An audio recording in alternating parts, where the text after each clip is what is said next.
ready to go. Yeah. Where are we going? So, we are on our way up to Rocky Mountain National Park. It's Super Bowl Sunday, so we're gonna take advantage of the lower crowds, hopefully, and head up there.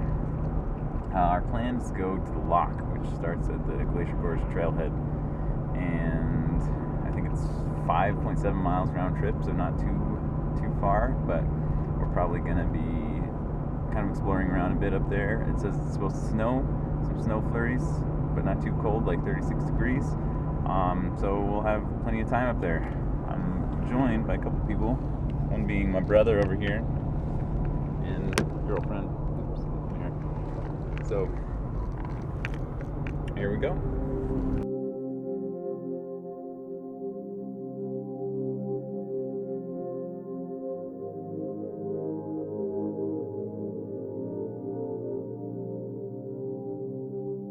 So we just made it into Estes Park. You probably saw, got some really cool fog on the drive up St. Vrain's Canyon, but it's cleared out quite a bit here in Estes Park, and it's really weird because it's a lot warmer here than it was down the mountain, and so hopefully that'll translate into the park, Rocky Mountain National Park itself. But you can see over Estes Park, there's still a little bit of fog hanging around. So the sun's out though.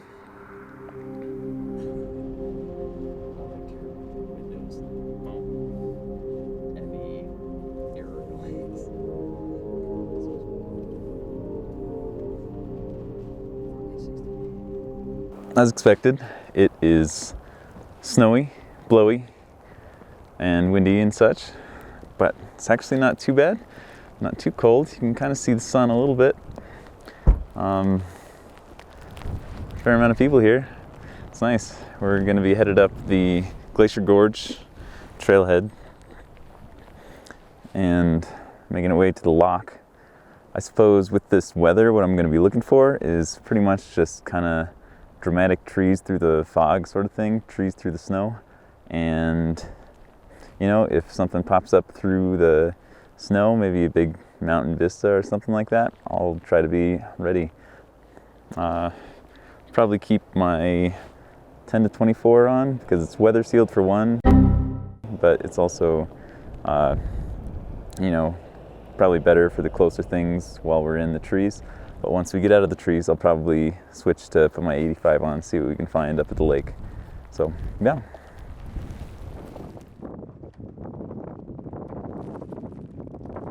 Glacier Gorge is my personal favorite trailhead in Rocky Mountain National Park, as it gives access to some of the most rugged areas very quickly. This includes Black Lake and Sky Pond, and you can hike to the top of Long's Peak from here, although it's not the typical route.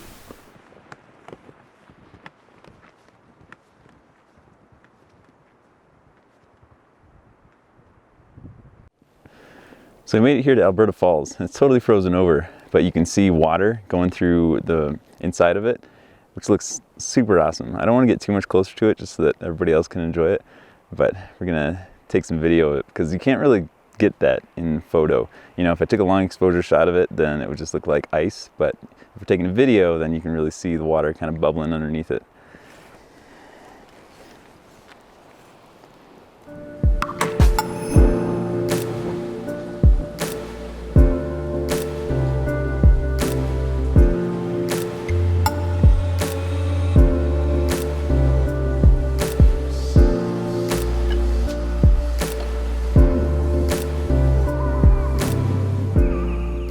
So this is the windiest part, I'd say, of the hike up, just before we get to the fork between Mills Lake and the Loch.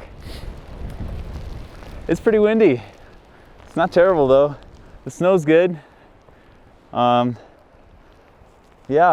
the weather's looking fine. I'm pretty sure once we get up to the Loch, we'll be able to see the rocks around. It's gonna be really dramatic. So I'm excited to see how it looks. As expected, we are hiking into the wind the rest of the way. The Loch is 2.7 miles from the Glacier Gorge trailhead, making this a great winter hike, but perhaps a bit short for the summer if you're looking for a whole day hike. The scenery is incredible no matter what season you go, though.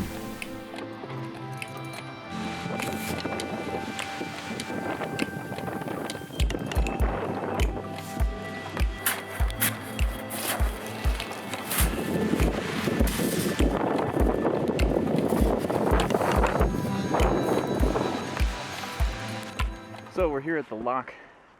It's really windy, so we made a snow cave to eat lunch in. But now we're gonna head out and see what kind of pictures we can take with the wind and the blowing snow. So yeah.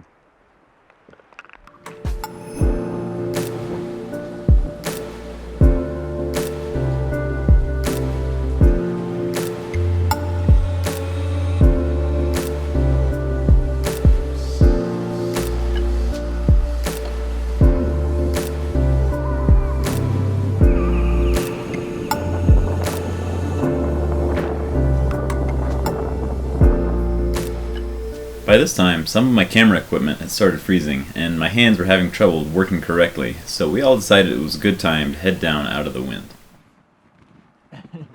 Just about to get back to the Glacier Gorge trailhead. Up at the Loch, it was super windy, so we didn't get too much of a chance to film or anything like that. And then we took the shortcut back from the turn off to Mills Lake, so got it back here pretty quick, but now we are on our way back to the car.